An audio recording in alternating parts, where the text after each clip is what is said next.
최근에 미국에 있는 카네기 홀에서는 6.25 전쟁 참전 용사들 70여 분을 모시고 그들을 위로하는 그런 공연이 있었습니다. 극동방송국의 어린이 합창단이 거기에서 노래를 불렀습니다. 아름다운 목소리로 노래를 부르는데 한 노참전 상위 용사가 앞으로 걸어 나왔습니다. 팔을 잃고 다리를 잃은 그런 참전 용사였습니다. 갑자기 이 어린이들은 긴장했습니다. 무슨 말을 할까? 어떤 행동을 할까? 모두들 궁금해했습니다. 그런데 앞에 나가더니 이렇게 말하기 시작합니다. 나는 한국이 싫었습니다. 내 팔을 앗아가고 내 다리를 앗아가고 내 청춘을 앗아간 한국을 지금까지 증오하고 살았습니다. 네, 오늘 비로소 하나님께서 왜 나에게 이런 시련 주었는지 이유를 알았습니다. 바로 이렇게 어린이들이 마음껏 노래할 수 있는 나라를 만들기 위하여 하나님이 나의 희생을 요구하셨구나. 이런 생각을 하며 오늘 너무너무 행복했습니다. 눈물을 글썽이며 그 말을 할 때 거기 모인 많은 사람들이 큰 감동을 받았다고 합니다. 우리에게는 이유를 알 수 없는 고통의 기억이 있습니다. 과거부터 쭉 회상하면 여러 종류의 고통의 기억이 있습니다. 지금도 그 고통 속에서 괴로워하는 많은 사람들이 있습니다. 왜 나에게 하나님이 이런 시련을 주셨을까? 이런 물음을 하나님 앞에 하게 될 때가 있습니다. 우리 하나님은 참새 한 마리가 땅에 떨어지는 것도 허락하지 않으면 절대로 그런 일 없을 것이라고 말씀하셨습니다. 전부 알고 계시는 하나님, 다 세고 계시는 하나님, 우리 인생을 온전히 그의 주관 아래 두시는 그런 하나님, 그 하나님이 우리의 아버지 하나님이십니다. 그렇다면 우리 인생에 다가오는 고통 가운데 의미 없는 고통은 하나도 없습니다. 우연한 고통도 없습니다. 주님의 복음을 전하던 사도 바울, 그가 복음을 전하는데 너무 어려운 일이 많이 생겼습니다. 핍박도 많았습니다. 무엇보다 몸이 약했습니다. 어느 날 복음을 전하다가 그의 마음속에 이상한 질문이 생겼습니다. 왜 주님 뜻대로 말씀대로 살려는 나에게 이런 고통을 주실까? 그의 고통에 대해서 한 번도 확실하게 말한 적은 없습니다. 그러나 학자들은 그 고통을 밝혔습니다. 저도 그 학자들이 말한 것을 동의합니다. 아마도 간질이었다고 그렇게 추측하고 있습니다. 얼마나 심각했던지 3번씩이나 그 고통이 떠나가기를 위해서 바울은 기도했습니다. 그러나 그 기도는 응답되지 않았습니다. 결국 그는 깨달았습니다. 이것은 그냥 우연히 생긴 문제가 아니라 하나님께서 의도적으로 바울에게 주신 은혜 장치였음을 그는 알게 되었습니다. 우리가 생각해 보면 바울은 그 당시 사람으로 가질 수 있는 가장 최고의 지식을 가지고 있었습니다. 최고의 교육을 받았습니다. 로마 시민권이란 최고의 보장을 그가 가지고 있었습니다. 거기다가 하나님의 종으로서도 최고의 업적도 세웠습니다. 영성이 깊어서 3번째 하늘까지 올라가는 신비 체험도 했습니다. 그는 또 병자들을 치유하는 능력도 있었습니다. 한 사람에게 너무 많은 게 주어졌습니다. 너무 많은 것이 한 사람에게 주어지면 반드시 문제가 생기게 되어 있습니다. 이렇게 모든 것을 다 가진 사람은 그냥 내버려두면 넘어질 확률 100%. 제가 지나친 말을 하는 것입니까? 그렇지 않습니다. 우리 모두는 이해합니다. 한 사람에게 모든 것이 완전히 다 있고 돈도 있고 권력도 있고 모든 게 주어지면 제대로 살 사람 없습니다. 넘어질 확률 100%. 요즘 들어 심심찮게 갑질로 횡포를 부리는 대기업의 회장들 때문에 분노를 자아내는 그런 현실을 보기도 합니다. 사람은 그렇습니다. 모든 것이 주어지면 반드시 넘어지게 되어 있습니다. 그래서 우리 하나님은 바울을 사랑하셔서 은혜의 장치를 그의 인생과 그의 몸에 두셨습니다. 그것이 바로 그의 고통의 의미입니다. 오늘은 하나님께서 내게 해주신 은혜의 장치를 발견해내는, 그래서 하나님께 감사하게 되는 복된 시간이 될 수 있기를 바랍니다. 그 은혜 장치는 바로 육체의 가시라고 고백하고 있습니다. 우리 7절 말씀을 다 같이 읽겠습니다. 여러 계시를 받은 것이 지극히 크므로 너무 자만하지 않게 하시려고 내 육체의 가시 곧 사탄의 사자를 주셨으니 이는 나를 쳐서 너무 자만하지 않게 하려 하심이라. 아멘. 우리나라 말로는 가시, 조그마한 콕 찌르는 아카시아 가시라고 느껴지지만 원래 이 말씀의 의미는 깎은 말뚝이란 뜻입니다. 가시 정도가 아닙니다. 쿡 찌르면 너무너무 아픈 깎은 말뚝이라는 그런 의미입니다. 깎은 말뚝으로 몸을 마구 찌르듯이 고통스러웠음을 밝히고 있습니다. 그의 가시를 간질로 추정한다고 하면 그 가시는 자신의 가장 아픈 부분을 찌르는 깎은 말뚝이었습니다. 그는 어렸을 때부터 총명했습니다. 공부 잘했습니다. 그의 집안은 로마 시민권을 돈으로 살 수 있을 만큼 재력이 있었습니다. 사회적인 영향력이 있었습니다. 모든 것을 다 가진 이 집안의 아들, 유복하고 세력이 있었습니다. 자존심이 하늘을 찔렀을 것입니다. 그는 고집이 센 사람이었습니다. 주관이 너무도 뚜렷한 사람이었습니다. 자, 이런 사람, 하나님 부름을 받고 앞에 서서 그의 모든 걸 동원한, 영성과 지성과 모든 걸 동원한 하나님 말씀을 전하고 있습니다. 많은 사람이 은혜를 받고 있습니다. 그런데 갑자기 발작이 일어납니다. 거품을 물고 넘어집니다. 얼마나 괴로운 일입니까? 자존심 여지없이 구겨지고 체면은 손상되었을 것입니다. 그러나 그것이 바로 하나님의 은혜의 장치였습니다. 그를 교만에서 건져내기 위한 주님의 배려였습니다. 조금이라도 교만하면 하나님이 그를 쓰지 못할 것을 알고 계셨습니다. 이 가시는 바울을 평생 동안 겸손한 그릇으로 유지시켜 주었습니다. 그의 자존심과 자부심과 인격적인 영광이 드러나려고 하는 순간 어김없이 이 깎은 말뚝이 작동하여 그를 콱 찌릅니다. 넘어집니다. 겸손한 자리에 다시 또 내려가고 손을 들어 주님을 잡습니다. 그의 은혜가 임합니다. 또 일어납니다. 주님은 이런 겸손한 바울을 계속해서 사용하셨습니다. 이렇게 넘어지고 일어나는 동안에 주님의 능력이 계속해서 그에게 머물 수가 있었습니다. 우리는 어릴 때 동일한 경험을 했습니다. 다 이 땅에 태어났고 처음에는 걸을 줄 몰랐습니다. 태어나자마자 걸었다는 사람이 있기도 하죠. 천상천하의 유아독존이라고 하고 걸었다는 사람이 있는데, 그러나 우리 모두는 걷지 못했습니다. 그리고 조금씩 자라면서 걸음마를 시작했는데 많이 넘어졌습니다. 이 옛날에 우리의 모습이죠. 자, 우리가 과연 걸음마를 배울 때까지 몇 번쯤 넘어졌을까요? 오늘의 돌발 퀴즈.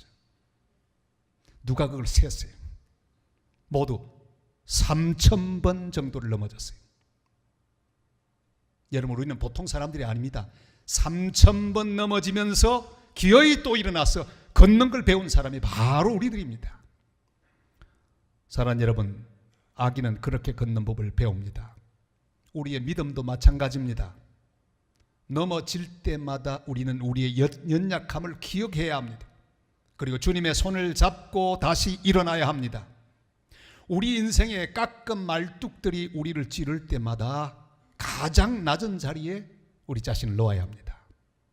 바울도 이 찌르는 가시, 깎은 말뚝에 찔리면서 고백했을 것입니다. 나는 주님을 핍박했던 악한 자야. 나는 아무것도 아니야. 그리고 그는 주님께 감사했을 것입니다. 주님 감사합니다. 불러주시니 감사합니다. 약함에도 불구하고 주님을 바라보게 하시니 감사합니다. 이렇게 넘어진 자리에, 겸손한 자리에서 다시 주님의 손을 붙잡고 다시 일어나는 그 일을 계속했더니 위대한 사도 바울이 되어 있었습니다. 사랑하는 여러분, 과거의 실수와 허물의 기억이 가끔 말뚝처럼 자신을 괴롭히는 성도들이 계실 것입니다. 나는 아무것도 아닌 죄인임을 기억하시기를 바랍니다. 찌를 때마다 나는 죄인이었구나, 아무것도 아니로구나, 낮은 자리에 자신을 두어야 합니다. 그러나 죄책감에 넘어져서 포기하지 말고 다시 일어나 주님 손잡고 일어서서 달려가는 하나님의 사람들이 되시기를 바랍니다. 지금 내게 있는 어떤 약점과 고난이 가끔 말뚝처럼 나를 콱콱 찌르고 있는 그런 경험을 하는 성도들이 계실 것입니다. 마치 넘어진 것처럼 가장 낮은 자리에 자신을 두시기를 바랍니다. 그러나 넘어진 상태 그대로 있지는 마시고 다시 믿음으로 일어나서 주님과 함께 앞으로 나아가는 복된 성도들이 되시기를 바랍니다. 그러면 우리는 계속 겸손을 유지하고 주님의 능력은 내게 떠나가지 않는 복된 그리스도인으로 살아가게 될 것입니다.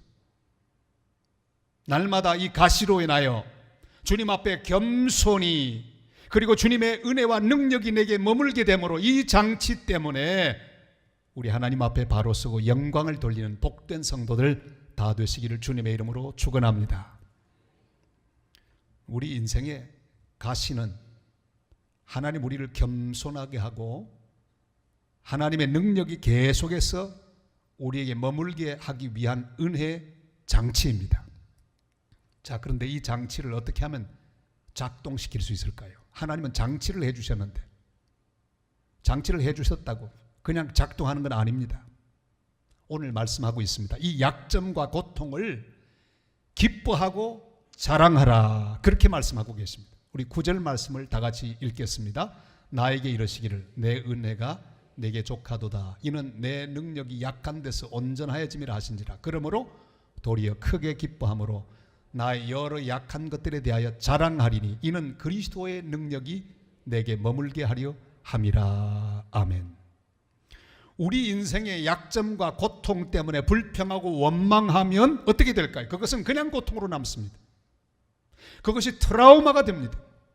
불평하고 원망하면 이 모든 약점과 고통은 내 속에 슬픔이 됩니다. 좌절이 됩니다. 절망이 됩니다. 요즘은 어린아이들까지 트라우마란 말을 잘 합니다. 공부하는 게 뭐 트라우마가 된다는, 부모님이 말하는 건 다 트라우마가, 어디서 들었는지 그 말을 자주 씁니다. 여러분, 내 인생의 모든 고통들 내가 원망하고 불평하면 그게 그대로 트라우마로 남습니다. 그러나 약점과 고통을 기뻐하고 자랑하고 감사하면 그때부터 하나님의 은혜의 장치가 작동하기 시작합니다. 그래서 나를 겸손하게 만들죠. 더욱 주님을 의지하게 만들고 더욱 주님을 사모하게 만들어 계속해서 주님의 능력이 머물러 있는 복된 사람으로 서게 될 것입니다. 보지 못하고 듣지 못하고 말하지 못하는 헬렌 켈러, 삼중 고통을 한 몸에 지니고 있는 헬렌 켈러 박사, 그는 그 어려움에도 불구하고 정상인보다 더 위대한 일을 했습니다. 기자가 물었습니다. 박사님은 당신의 고통 때문에 하나님께 원망했던 적이 없습니까? 그때 이렇게 대답합니다. 원망이라고요? 하나님 은혜를 생각하느라고 원망할 시간이 없었습니다. 그렇죠. 그의 모든 삼중장의 고통이 다 하나님을 향한 감사와 찬양의 제목이 되었습니다. 고통과 약점이 하나님의 은혜라고 생각하면 언제든지 생각의 결론이 납니다. 내게 족하도다, 이렇게 되는 거예요. 하나님의 은혜라고 생각하면 언제든지 내 마음속에 고백이 일어납니다. 여호와는 나의 목자시니 내게 부족함이 없으리로다.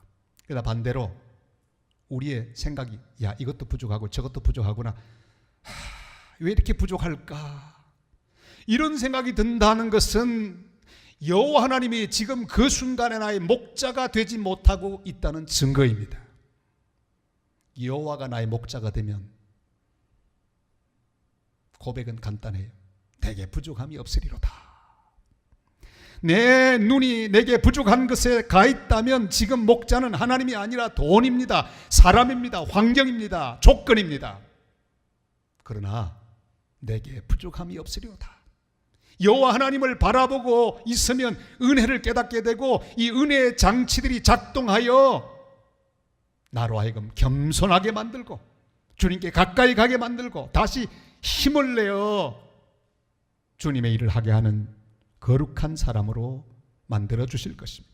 우리의 약점은 도리어 강점으로 바뀔 것입니다. 여호와가 나의 목자가 되시면 나의 슬픔은 도리어 기쁨으로 바뀌게 될 것입니다. 사랑하는 성도 여러분, 약점을 크게 기뻐하시기를 바랍니다. 고통을 슬픔의 이유가 아닌 기쁨의 이유로 바꾸실 수 있기를 바랍니다. 약한 것을 자랑하시기를 바랍니다. 부족한 것을 자랑하시기를 바랍니다. 그러면 은혜의 장치가 막 작동하고 나의 능력이 여호와께로부터 오는 경험을 하게 될 것입니다. 제가 잘 아는 한 목사님, 부산에서 지금 사역하시는데 어릴 적부터 이국적인 외모 때문에 많이 놀림을 당하셨다고 합니다. 정말 그분은요, 이렇게 보면 제가 보기도 그분은 한국 사람이 아니에요. 얼굴이 완전히 동남아 사람이에요. 그렇게 착각을 자아내는 얼굴을 우리 보지를 못했어요. 제가 한번 딱 비춰주고 싶은데 이거는 개인적인 문제 때문에 비추면 안 됩니다. 그런데 어느 날 이분이 간증하는 걸 들었습니다. 여러분, 저는 이 외모 때문에 놀림 많이 당했습니다. 사람들이 많이 놀렸습니다. 늘 고통스러웠습니다. 왜 하나님 나에게 이렇게 한국 사람같이 안 생기고 동남아 사람처럼 생기게 만드셨을까? 어느 날 그 이유를 깨달았습니다. 저는 지금 제3세계 동남아 이주 노동자들 선교를 하고 있습니다. 이 외모 때문에 일이 얼마나 잘 되는지 찾아온 사람들마다 나를 보고 편안하게 자기의 형제처럼 느끼고 지금도 이 사역을 하는데 많은 열매를 맺고 있습니다. 저는 저를 이렇게 만들어주신 하나님을 찬양합니다. 은혜를 많이 받았습니다. 어떤 약점이든 상관없습니다. 약한 것을 기뻐하고 자랑하면 이 은혜의 장치는 작동하게 되어 있습니다. 약점이 떠나가기를 기도해서는 안 됩니다. 바울이 그렇게 기도했죠. 그 질병이 떠나가도록, 그 고통이 떠나가도록 3번씩이나 기도했죠. 그러나 주님은 그 기도를 기뻐하지 않았습니다. 떠나가기를 위해 기도하지 말고 이것이 은혜의 장치임을 깨닫게 해달라고 기도하실 수 있기를 바랍니다. 이 은혜의 장치가 잘 작동하여 계속해서 겸손하고 계속해서 하나님의 능력이 내게 머물 수 있도록 기도하는 하나님의 사람들이 되시기를 바랍니다. 하나님은 내 인생을 위하여 약함을 통해 은혜를 유지하도록 장치해 주셨습니다. 이것을 깨닫고 약함을 기뻐하고 자랑하면, 그리고 감사하면 이 장치는 작동합니다. 언제든지 작동합니다. 그래서 약한 그때 강해지는 은혜를 받고 살게 됩니다. 바울은 고백합니다. 약한 그때 강함이라. 우리 10절 말씀을 다 같이 읽겠습니다. 그러므로 내가 그리스도를 위하여 약한 것들과 능력과 궁핍과 박해와 곤고를 기뻐하노니 이는 내가 약한 그때의 강함이라. 아멘. 바울은 자신에게 있는 하나님 주신 은혜 장치 목록을 말합니다. 그런 단순히 육체의 약점뿐 아니라 복음을 위해, 교회를 위해 스스로 약해진 것, 복음 때문에 받는 능력, 궁핍, 박해, 이 모든 곤고 목록을 쭉 이야기하고 그것으로 인하여 기뻐한다고 말했습니다. 어떤 경우에든지 나의 한계를 만나고 좌절을 경험하고 실패를 경험할 때 절망할 것이 아니라 오히려 우리는 기뻐해야 합니다. 내가 기뻐하고 감사하고 또한 하나님께 찬양할 때 약한 그때는 도리어 변하여 강함으로 바뀌는 은혜의 순간이 될 수 있다고 말씀하고 있습니다. 바울이 기록한 약점의 목록은 길고도 깁니다. 약한 건강, 주님을 핍박했던 과거 이력, 사람들에게 핍박당했던 경험, 욕을 먹은 경험, 굶주렸던 경험, 매맞음, 돌맞음, 투옥, 조난, 강도당하는 것, 도둑맞는 것, 버림받는 것, 길고도 깁니다. 고린도서 11장 24절로 27절에 그 목록이 나오죠. 한번 같이 읽겠습니다.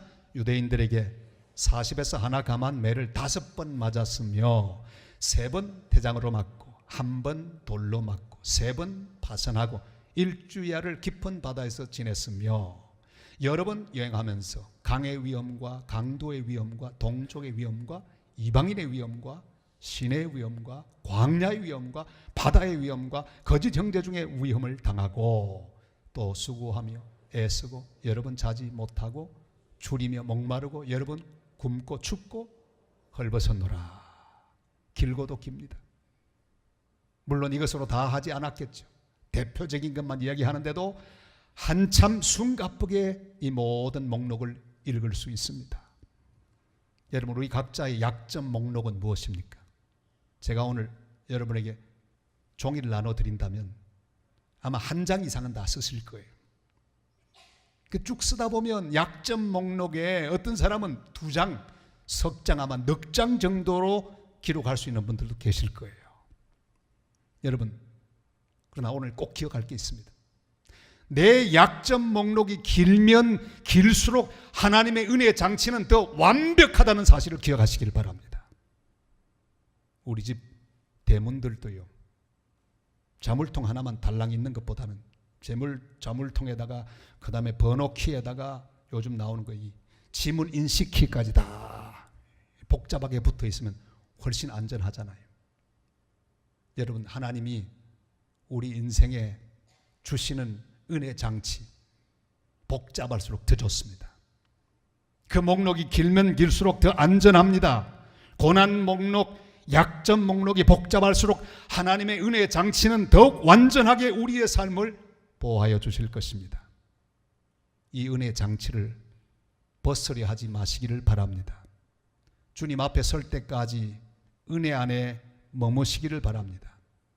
단순한 고난이 아니고 약점이 아닌 하나님이 은혜로 주신 은혜의 장치임을 깨닫고 감사하며 기뻐하며 살아가는 복된 성도들이 되시기를 바랍니다. 제가 존경하는 교수님이 한 분 계십니다. 은사가 되시기도 하시는데 그분은 또 장로 장립도 받으셨어요. 그러다가 목사님이 되셨습니다. 교수를 하시다가 총장이 되기도 하셨습니다. 지금 은퇴하셨는데 미국으로 가셔서 또 가르치는 사역을 계속하고 있습니다. 70을 훨씬 넘겼습니다. 이렇게 놀라운 일을 하는 그에게 약점의 리스트가 있습니다. 아주 긴 약점 목록이 있습니다. 그는 암에 걸렸습니다. 수술을 했습니다. 몸 여기저기는 한두 번이 아니에요. 여러 번 수술해가지고는 상처투성입니다. 약점으로 가득 차 있습니다. 돌아가시는 줄 알았는데 다시 회복되곤 했습니다. 제 석사 논문도 지도교수였었는데 그분이 돌아가시면 안 되는 거예요. 근데 참 또 수술하기 전에 해주셨어. 석사 받는데 별로 문제가 없었습니다. 그런데 더 결정적인 고통의 목록은 그 심장이 좋지 않아요. 심장 박동기를 부착하지 않는 것입니다. 그 몸에 심장 박동기가 달려 있습니다. 이 박동기 달린 사람은 함부로 움직이면 안 됩니다. 특별히 해외여행을 하면 안 됩니다. 왜냐하면 이 엑스레이 검사를 하기 위해 지나가면요, 삑 소리가 납니다. 어떻게 해요? 몸 안에 무기가 있는 게 감지된 하고 똑 마찬가지. 삑 소리가 나면 의사의 진단서 이런 거 다 보여줘야 됩니다. 그걸 다 감수한. 그리고 삑 그 밑으로 통과할 때 이 박동기에 좋지 않은 영향을 미쳐서 멈추게 될 가능성도 있습니다. 그러거나 말거나 그는 계속 세계 곳곳을 다니며 복음을 전했습니다. 선교사님들을 위로했습니다. 용감하게 하나님의 일을 지금도 계속하고 있는 것을 기적의 여인이라 부릅니다. 여러분, 이 박동기는요, 생명장치입니다. 제거하면 죽습니다. 항상 그 장치는 부착되어 있어야 합니다. 그런데 우리에게는 더 중요한 장치가 있습니다. 심장 박동기보다 더 중요한 것, 그건 바로 은혜 장치입니다. 주님 우리를 사랑하셔서 더욱 겸손하게 하기 위하여 은혜 장치를 주셨습니다. 주님의 능력이 머물게 하기 위하여 은혜 장치를 주셨습니다. 이 장치는 내가 나의 약점을 기뻐하고 감사하고 자랑할 때 작동합니다. 이 은혜 장치는 생명 유지 장치보다 더 귀합니다. 벗으려 하지 마시기를 바랍니다. 계속해서 하나님의 은혜 장치를 감사하고 기뻐하면서 주님 앞에 계속해서 겸손을 유지하는 하나님의 사람들이 되시기를 바랍니다. 계속해서 주님을 의지하는 성도들이 되시기를 바랍니다. 그래서 주님의 능력이 계속해서 우리의 심령과 삶에 머물 수 있게 되는 복된 성도들 다 되시기를 주님의 이름으로 축원합니다.